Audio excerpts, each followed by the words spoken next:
Everybody, Gerone Wright here, and once again, you're joining me on my Gerone Wright YouTube channel here on YouTube. In this video, I'm going to be doing some decoding of Leonardo da Vinci's image here. It's this image is a drawing of Christ, and I guess Christ is holding like a staff, a piece of wood, and he's actually looking up. These images are these drawings are very unique, and it's been revealed some time ago that Da Vinci was into the mirroring aspect with regards to his work, and thanks to my mirroring tech Mike, I was able to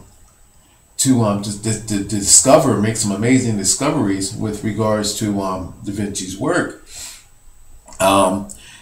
Prior to hooking up and teaming up with Mike, I realized through my own paranormal experience and encounter that there are images, that multidimensional images, which appear in these artworks, and there's like a mental draw.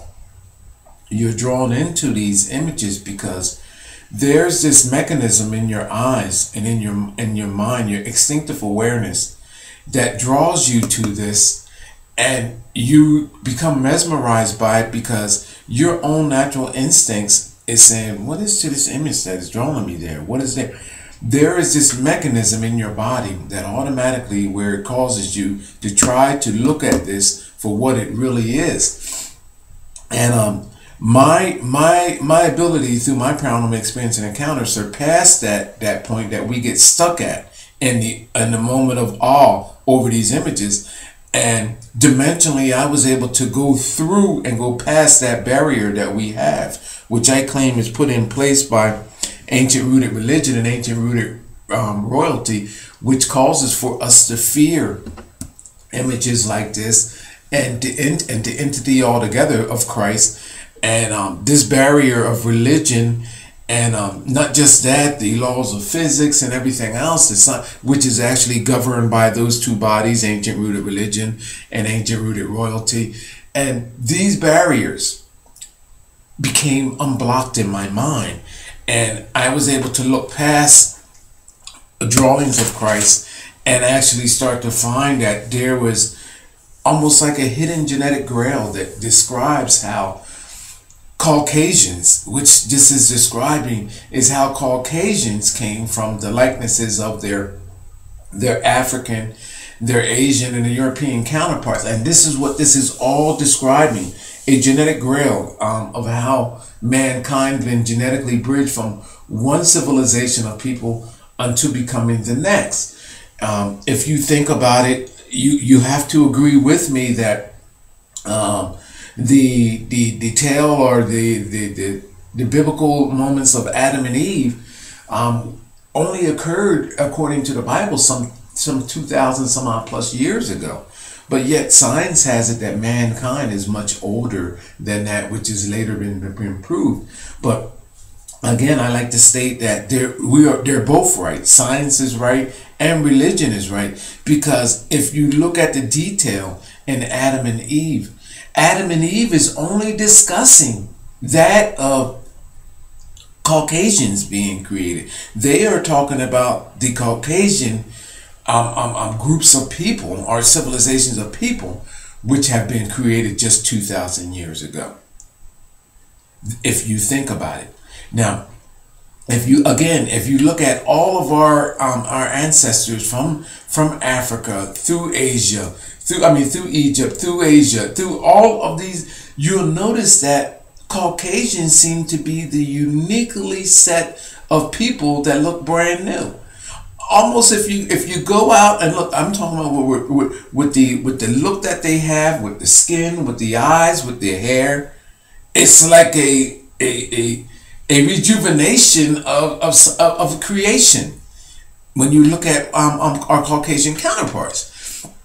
I mean, there's no better way to describe it. They are a brand new group of created people. And this is how Adam and Eve came along. This are the tale of Adam and Eve, and how mankind was just created 2,000 years ago. Because this is specifically the moment of Adam and Eve is specifically just detailing and describing that of our Caucasian counterparts. created from other civilizations of mankind.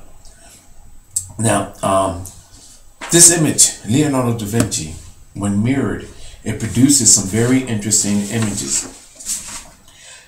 Here's one. I have this too, people. You can join me on Facebook. I have these images on Facebook, my Google Plus and my Gerone Plus, so you can see. All right. Here's a mirrored image here, and there are mutations that show how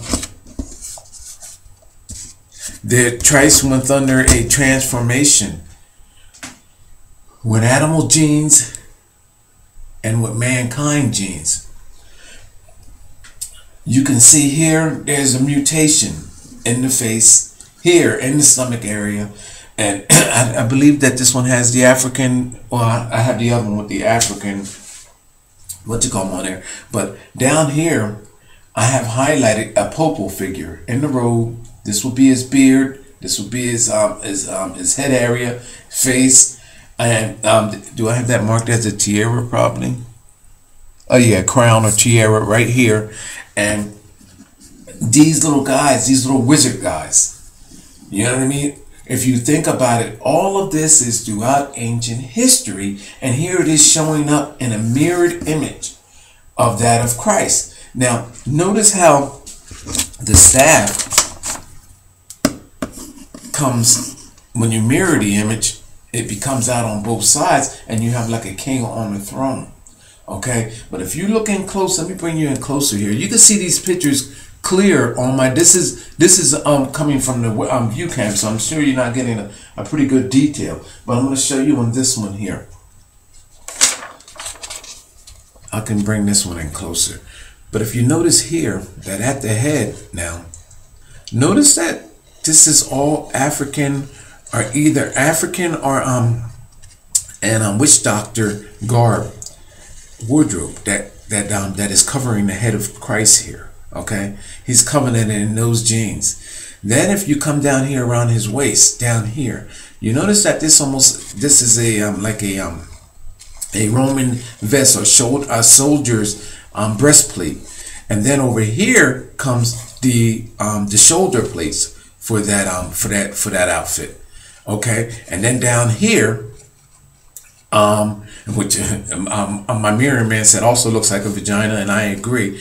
But if you notice down here that this is more consistent with being like an Arabian or Arabian headpiece, okay, that fits over the head, and you would see the familiar Arabian face up in here, okay, and it's showing that Christ is bridged over all of these genes to change him genetically from who he originally was. Now, I have some other mirrored images here I want to show you before I go into detail, because there's always a reference. Oh, I'm going to show you here before I go into that, because on the back of here, I don't know if you can actually see it, but down here where the shoulder plate is, if you notice right here on this helmet, on the not on the helmet, on the shoulder plate, where the arm is supposed to come through one end and the shoulder of the body on the other end, on this end is a creature which I've described as that of the creature that came off the closer side of the dinosaur side, which I'm stating is the reptilian ape. And over here, if you take particular notice, that holding this staff is not that hand, it actually creates the face of a croc. Right there, I'm over top of the nose, the eye would be here, here's the bottom lip area, and you can even see teeth in there. These creatures, off on both sides, I don't know which side you could see it better on, okay? But these mutations are describing genes that we evolved from. Now, I was running out of ink, but this is the same exact image, I promise you. And no staffs are pulled up over top. I'm going to hold this image up here.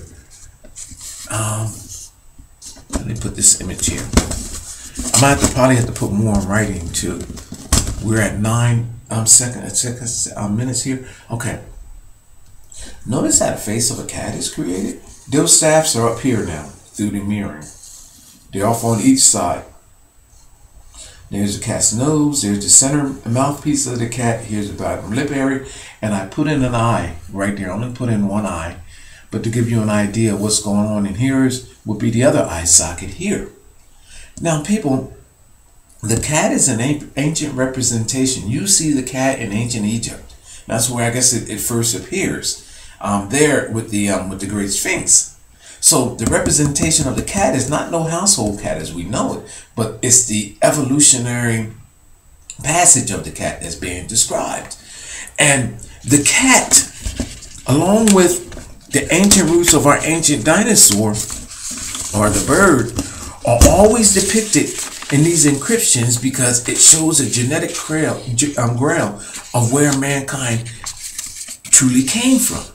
So when you turn this image over, as I just done, there's a prehistoric bird that appears with that good image there of the cat. I'm gonna start speeding up here, and you see the head of the bird, even the ruffle part on the front, on the top, like we see with our chickens. I forgot what you call that, but the beak, all of it, the eye, everything is detailed in full detail, even coming down to the nose. And here's the other side, which I didn't touch or didn't edit, but I highlighted this with just a pencil. So people, in the image of Davinci, and then it has the cat here. Now check this out, the image of the cat here, and then with the bulb in his mouth, showing you that there was a new gene created through the process of these creatures, bridged over with that of mankind. And this is how it is describing, this is the whole passage, the biblical passage of Christ, which describes how mankind genetically fathered himself away from his ape, his African, his Asian, ancestors and through to Caucasian, and this manipulation is still going on today. Here is another image, and you can see where where this is the cat here, the feline. Here's more so the lion image. And look at this, the lion's face. Just the characteristic nose of the lion, the eyes, the face. You can see the cat. So it's like when in this, I gotta turn this back over. When this image is mirrored, it takes the cat through each stage of its mutated presence, through the lion and through all of the creatures, to finally becoming the cat gene. It's showing a breakdown of these creatures in the genes of mankind through a dimensional, like images, like a motion picture. So this is just one stage prior to it becoming this, and it shows you the breakdown in the genes, and through each breakdown, it shows you a different likeness, or should I say a mutated likeness of Christ. And you get these faces appearing here in the stomach area and in the face where these guys are looking like aliens. These images, Davinci, are describing gene mutations, animaloids, humanoids, and describing our ancestors' faces based on the genetic bridging of our African ancestors, which are described here through this African headdress. Soldiers, describing specific areas with soldiers. This is a Roman breastplate, which I believe to be, and then the Arabian headdress, showing you Christ's bridge between all of this, and showing you the mutations. Now I have other pictures. I think Mike sent me close to probably about 35 of these images, and they all together create a motion picture to describe a genetic bridging that Christ underwent in his passage to becoming genetically altered. My name is Gerone Wright. I'm going to end this video there. But people, this is Leonardo da Vinci's work, and you know that Leonardo da Vinci survived through the era of 14th century, 1400 through the 1500, I believe. People, this should not be. My name is Gerone Wright. I'm going to put more on writing. My time is ended.